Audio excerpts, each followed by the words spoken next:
show, Barry, I take my hat off to you, mate. That was absolutely fantastic. He's great. He just goes. Part one. Yeah, how we've good's got another that? part coming up. Yeah, You know, Russ is just amazing. You know, you think you got a guy who doesn't say very much. He's very quiet. And whatever. We have really. But you've brought out he just likes so to much out of Russell. Then I thought it was absolutely fantastic, and someone that was a great teammate, and more importantly, probably a great friend first. Yeah, great player.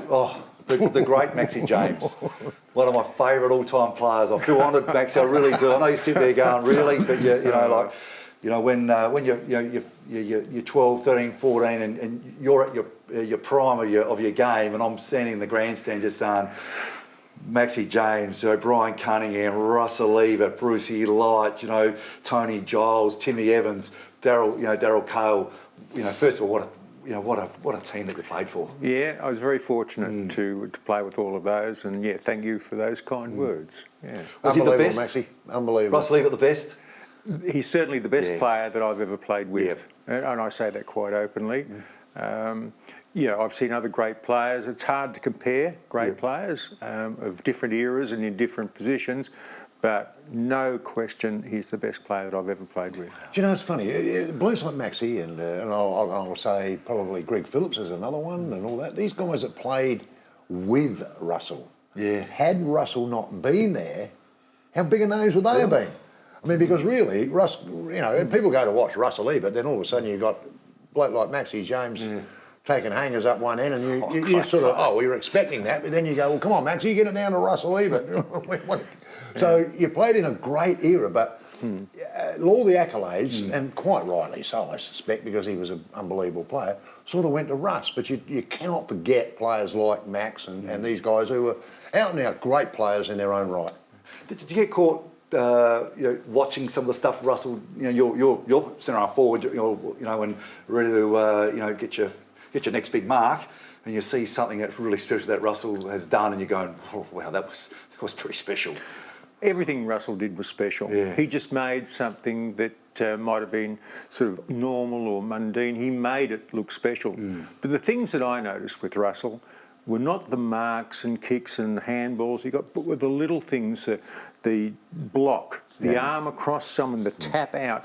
They're the little things in a game that make such an impact for others. He created paths for others. He did so much, pretty much as the way he did in life. He did so much for other people on the ground, which the people on the other side of the pickets quite often didn't see. And I appreciated all those little one-percenters that he did. Yeah. What about the fun stuff off the ground? You hear, of course, about Russell in his early days at Port Adelaide, a bit of a wild boy. You were there. Yeah, well, I came up from Mount Gambier as a teenager in 1970, and I was a bit quieter. And wasn't part of the wild bunch. There was the wild bunch of, Johnny Eade, Paul Marrett, Leon Mildy, Barry Curtin, Rod Davies, and several, Keith Baker and several others. And I really wasn't in that. And it wasn't until towards the end of '73, and out of the blue, Russell invited me to go to Alice Springs with him to do a sportsman's night and present some trophies. And it was on that trip we became firm friends. I mean, we were out at one of the stations there, and recklessly, and if we had our time back, we wouldn't have done it. We were riding horses, and we raced back along the McDonnell Ranges back to the station. And I mean, all horses just had to trip or stumble or whatever, would have been killed or at least very badly hurt.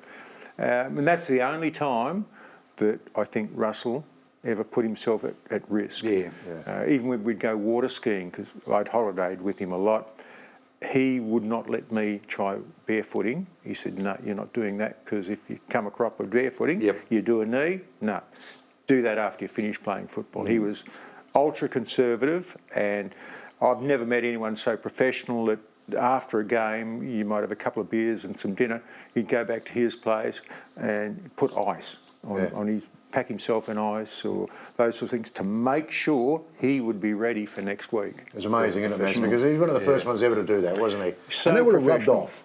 That would have rubbed off on other players in the side, because I know Russ was big for being ready for next week. Whereas another player who took a couple of knocks the week before, who didn't really bother to do that, would miss with soreness, or he'd miss with, oh no, you'll be a week. Russ wouldn't be a week. I can't remember Russ missing too many games in his whole career. Maybe half a dozen out of 400. Yep. You know, it's quite amazing. And his ability to carry injuries too. There you go. I mean, he was remarkable in his ability to carry injuries that I think lesser players may not have been able to carry out onto the ground. There you go. We talk about 1977, just a wonderful year for the Adelaide Footy Club, a lot better than 76. And I know it must, I mean, I'm taking a stab in the dark here, but I know that photo must mean so much to you with Russell holding up the trophy, and you're standing right alongside of him. Alongside him, looking up at that trophy, and of course the famous words, we've waited a long time, you bloody beauty. What a special moment for you both.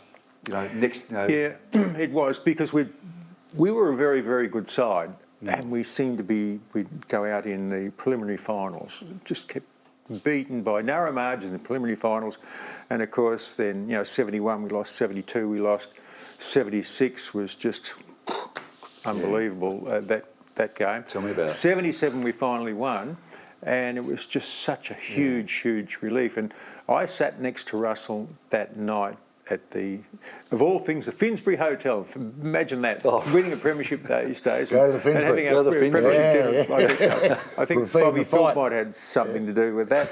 But sitting next to Russell and saying, halfway through the night, saying, should feel better than this. Should feel better than this after all of the letdowns over the previous years. And that night was probably the earliest we've gone to bed in any other final, because we were just exhausted. Mentally, physically, and it was just like a huge relief. Mind you, we did party on a little bit in the next 4 or 5 days. A few days of it. Along with all your supporters, that's for sure. Remember that for sure. Well, what about playing against him? Of course, you had a career at South Melbourne for 5 years, and you also played the first game for the Sydney Swans when they moved over. So you got to play against him. I did. You had that wonderful year with North Melbourne where he played in the prelim. He did, and there's a little story in that too, because I was playing at full back, and the runner came out and said, go to centre half back. And there was Russell at centre half forward for North Melbourne. And what flashed through my mind was all of the times that I'd played with Russell and seen others belt him and do things, and he never reacted. He just, apart from once at Holsty in the 77 grand final, when he's turned around and had a crack at Holsty. So I'm running up to centre half back. We'd cleared the ball out of our defence, so I didn't have to worry about the two field umpires. They were running that way, looking that way. The boundary umpires were running that way, looking that way. The goal umpire's too far behind. And I thought, what if? What would he do? So as I've run up behind him with the open hand, I've given him a clip right across the ear, and it would have stung a bit. One of his best mates. Yeah, it wouldn't have hurt. Just to see what his reaction would be. And he just didn't react. He just took a couple of steps and turned around and looked at me and said, just keep it up.